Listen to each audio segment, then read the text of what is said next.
Bismillahirrahmanirrahim. Assalamualaikum warahmatullahi wabarakatuh. Ke bawah Duli Maha Mulia Paduka Seri Baginda Sultan Haji Hassanal Bolkiah Muizzuddin Wad Daulah, Ibni Almarhum Sultan Haji Omar Ali Saifuddin Sa'adul Khairuddin, Sultan dan Di-Pertuan Negara Brunei Darussalam bertitah mengingatkan mengenai perlunya mengambil iktibar serta pengajaran dari insiden nasi bangas dan berulat dan roti yang berkulat yang disajikan kepada penuntut sekolah dan penjawat awam semasa istiadat perarakan pengantin diraja bagi Paduka Anak Da Baginda Duli Yang Teramat Mulia Paduka Seri Pengiran Muda Abdul Matin dengan Yang Amat Mulia Pengiran Anak Isteri Anisha Rosna binti Adam. Tegas Baginda perkara itu amatlah menduka citakan, lebih-lebih lagi apabila para netizen menggunakan media sosial untuk melemparkan kata-kata cemohan serta berunsur hasutan. Baginda juga bertitah mengingatkan kepada semua jawatankuasa yang mengendalikan majlis ataupun acara-acara besar negara agar sentiasa memikirkan setiap pelan perancangan secara terperinci dari awal majlis hingga ke hujung majlis selesai dan bersurai. Kebawah Duli Maha Mulia bertitah mengingatkan demikian semasa berangkat mempengerusikan mesyuarat khas bersama jawatankuasa tertinggi dan jawatankuasa kerja Majlis Istiadat Perkahwinan Diraja 2024 di Istana Nurul Iman Kelmarin. Baginda memulakan titah dengan menzahirkan rasa syukur ke hadrat Allah Subhanahu Wa Taala kerana dengan izin dan limpah rahmatnya istiadat perkahwinan diraja bagi Paduka Anak Da Baginda Duli Yang Teramat Mulia Paduka Seri Pengiran Muda Abdul Matin dengan Yang Amat Mulia Pengiran Anak Isteri Anisha Rosna binti Adam telah pun selamat dan sempurna diadakan.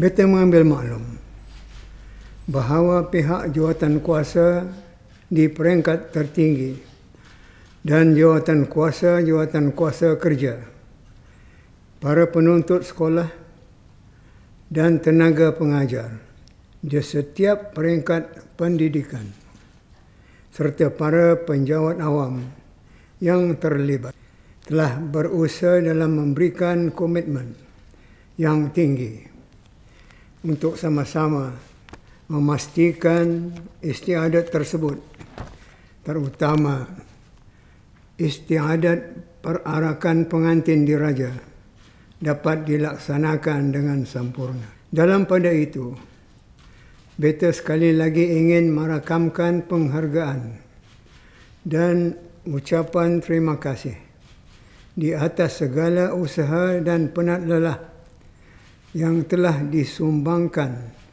dan beta berdoa semoga Allah Subhanahu Wa Taala akan membalas segala kebaikan-kebaikan tersebut dengan ganjaran pahala yang berlipat ganda. Namun begitu, beta amat terkejut apabila mendengar adanya keriuhan berhubung isu nasi bangas dan berulat dan roti yang berkulat yang disajikan kepada penuntut sekolah dan penjawat awam. Beta terpanggil untuk mengadakan perjumpaan ini kerana sehingga kini masih terdapat segelintir orang ramai yang memperkatakan tentang insiden nasi bangas dan berulat. Beta sangat memahami kekesalan serta keriuhan orang ramai, khususnya daripada kalangan ibu bapa. Sudah tentu tidak sesiapa pun yang mahu anak-anak mereka makan makanan bangas. Alhamdulillah, Allah Maha Kasih kepada kanak-kanak dengan memberikan kepada mereka hidayat, petunjuk supaya jangan makan nasi yang bangas. Sekiranya semua mereka itu makan, nescaya sekaliannya akan mengalami keracunan dan beramai-ramai dibawa ke hospital. Ke bawah Duli Maha Mulia seterusnya bertitah penyediaan makanan yang dibuat sehari lebih awal untuk bekalan keesokan harinya boleh mendatangkan mudarat dari segi kesihatan.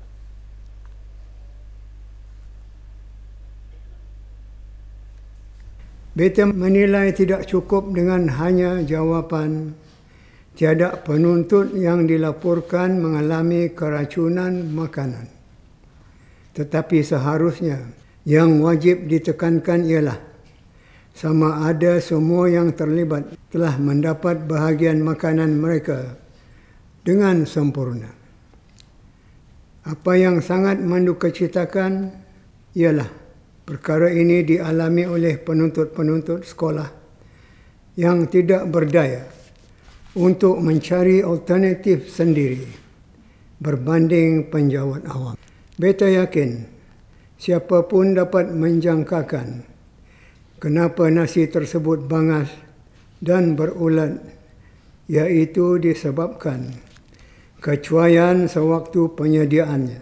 Beta difahamkan bahawa terdapat penyediaan makanan yang dibuat sehari lebih awal, walhal makanan tersebut adalah untuk bekalan keesokan harinya. Bukankah tindakan ini boleh mendatangkan mudarat dari segi kesihatan kepada mereka yang memakannya? Sebilangan pihak sekolah pula dilaporkan telah menyimpan atau meletakkan makanan di tempat yang tidak beratap dan terdedah kepada lalat dan cuaca panas, sehingga makanan berubah rasa dan menjadi bangas. Titah baginda juga menyentuh tindakan para netizen yang menggunakan media sosial untuk menyuarakan kekesalan sehingga ahli-ahli kerabat diraja turut menerima tempiasan tohmahan mereka.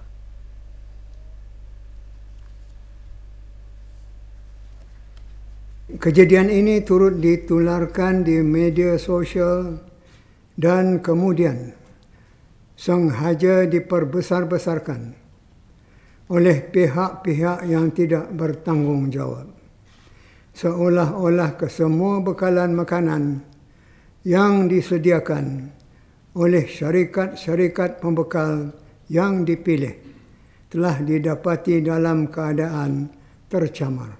Walhal beta difahamkan bahawa ianya hanya melibatkan bekalan oleh 2 syarikat pembakal sahaja. Perkara ini amatlah mendukacitakan. Lebih-lebih lagi apabila terdapat sebilangan kecil orang ramai, khususnya para netizen, telah menggunakan media sosial untuk menyuarakan kekesalan mereka, sehingga ada yang tergamak untuk melemparkan kata-kata cemuhan serta berunsur hasutan dan secara lantang membidas ketidakcekapan pihak jawatan kuasa tertinggi. Urustia dan jawatan kuasa kerja, malah ahli-ahli kerabat diraja juga turut menerima tampiasan tokmahan tersebut. Padahal beta telah memberikan amanah dan kepercayaan yang tinggi kepada semua pihak yang terlibat agar memastikan semua berjalan lancar, teratur dan sempurna. Namun nasi sudah menjadi bubur, apa yang mesti dibuat sebagai langkah ke hadapan ialah dengan mengambil iktibar serta pengejaran dari insiden ini.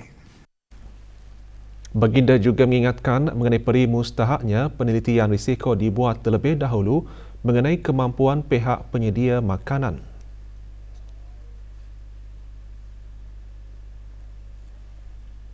Apakah sepanjang perancangan bagi membekalkan makanan tersebut dilaksanakan, pihak jawatan kuasa turut memikirkan sebarang jangkaan worst case scenario yang mungkin berlaku semasa acara tersebut. Beta juga ingin tahu apakah pihak berkenaan ada sebarang kaedah atau plan alternatif jika jangkaan worst case scenario tersebut berlaku. Beta menilai perlu ada penilaian dan pemerhatian keadaan dan kemampuan syarikat-syarikat pembekal.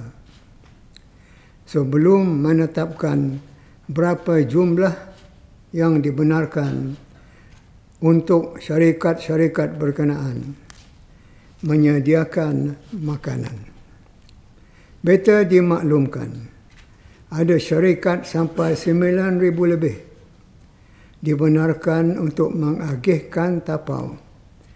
Ada yang 6,000 lebih, ada 5,000 lebih dan 4,000 lebih dan seterusnya.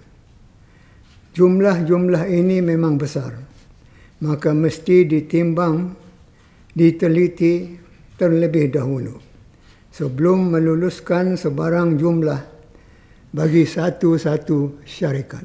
Timbang dan nilai dahulu keadaan dan kemampuan pihak-pihak yang akan diminta membuat urusan, termasuk bilangan pekerja berapa orang dan juga soal peralatan. Semua ini mesti diteliti dahulu, termasuk lebih mustahak diingat ialah risiko sekiranya pihak penyedia itu tidak mampu dan tidak cukup pengalaman serta peralatan. Ia semua mesti dikenal pasti terlebih dahulu. Pada hemat baginda, langkah-langkah pembaikan masih diperlukan bagi memastikan setiap acara akan berjalan dengan baik dari mula hingga akhir.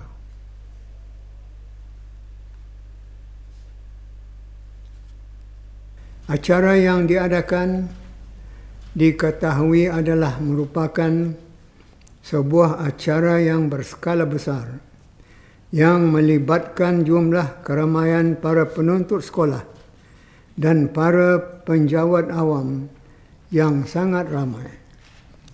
Jika makanan-makanan tersebut sudah tercemar dan tidak ada alternatif lain, maka bermakna para peserta berada dalam keadaan berlapar.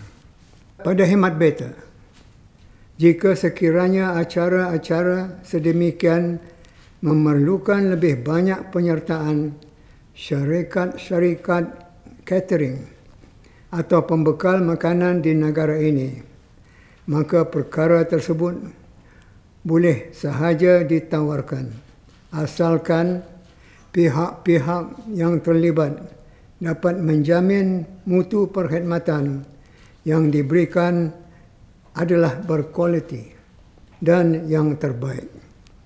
Beta tidak mahu jika perbelanjaan pihak kerajaan yang dikeluarkan ini sebaliknya hanya akan merugikan pihak kerajaan dan lebih-lebih lagi berpotensi untuk mendatangkan kesan buruk kepada mana-mana pihak.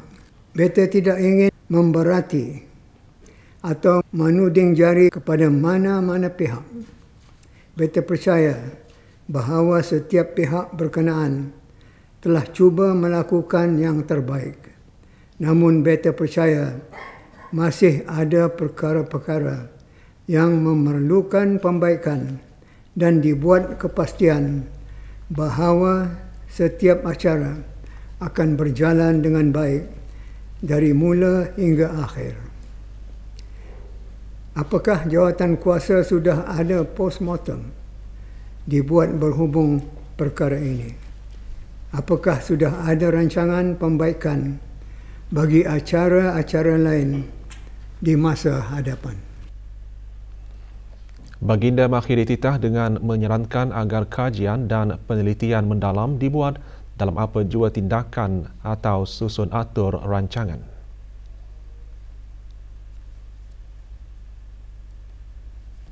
Menyentuh isu keinderaan, beta difahamkan penuntut sekolah terpaksa menunggu bas begitu lama. Tetapi bas tidak kunjung tiba. Ke manakah bas-bas itu pergi bersama pemandunya? Ke mana lesapnya bas-bas selepas membawa kanak-kanak ke tempat yang ditentukan?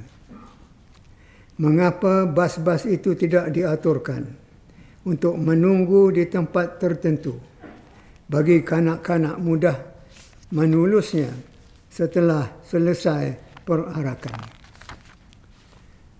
Jika memang berlaku kesesakan lalu lintas, maka pihak-pihak yang berkenaan harus mencari jalan-jalan alternatif dan bukannya menunggu sehingga kesesakan reda.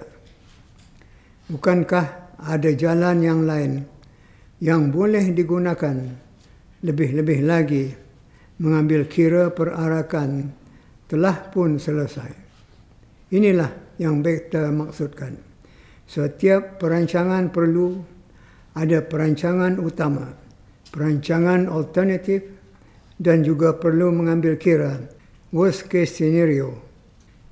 Beta suka memberi teguran dan saranan kepada semua jawatan kuasa yang mengendalikan majlis ataupun acara-acara besar negara agar sentiasa memikirkan setiap plan-plan perancangan secara terperinci dari awal majlis hingga ke hujung majlis selesai dan bersurai. Apa jua tindakan atau susun atau rancangan sepatutnya dibuat kajian dan penelitian yang mendalam mengenainya. Beta mengalu-alukan sebarang pandangan atau ulasan mengenainya. Ke bawah Duli Maha Mulia Paduka Seri Baginda Sultan Haji Hassanal Bolkiah Muizzuddin Wad Daulah Sultan dan Di-Pertuan Negara Brunei Darussalam berkenan berangkat mempengerusikan mesyuarat khas bersama jawatan kuasa tertinggi dan jawatan kuasa kerja Majlis Istiadat Perkahwinan Diraja 2024. Mesyuarat berlangsung di Istana Nurul Iman. Berangkat sama Paduka Anak Anda Baginda Duli Yang Teramat Mulia Paduka Seri Pengiran Muda Mahkota Pengiran Muda Haji Al-Muhtadi Billah, Menteri Kanan di Jabatan Perdana Menteri.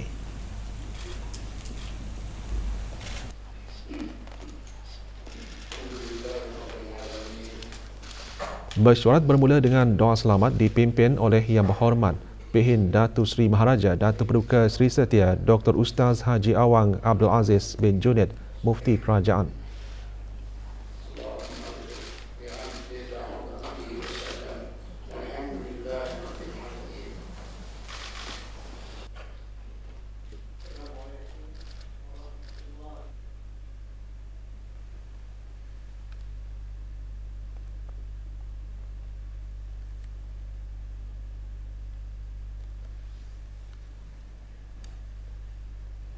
Dengan tema Sembahyang Tiang Agama, Majlis Sambutan Isra' dan Mi'raj Peringkat Negara bagi tahun 1445 Hijrah akan diadakan esok di Dewan Plenari Pusat Persidangan Antarabangsa Berakas. Bagi memastikan kelancaran majlis itu nanti, kemarin diadakan raptai penuh. Hadirin berhormat Datuk Seri Setia Awang Haji Nazmi bin Haji Muhammad, Menteri Kebudayaan, Belia dan Sukan. Antara pengisian majlis itu nanti persembahan selawat, ceramah khas dan persembahan khas. Majlis sambutan tahun ini dikendalikan bersama oleh Kementerian Halih Walgama, Jabatan Perdana Menteri, Kementerian Kebudayaan, Belia dan Sukan, Pusat Dakwah Islamiah dan Unified National Networks UNN.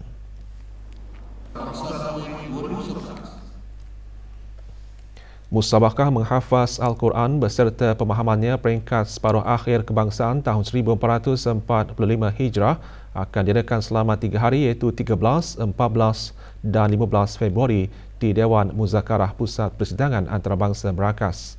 Kementerian Halih Walgama memaklumkan para peserta yang terlibat hendaklah hadir lebih awal pada hari, tarikh dan waktu yang ditetapkan mengikut kategori masing-masing.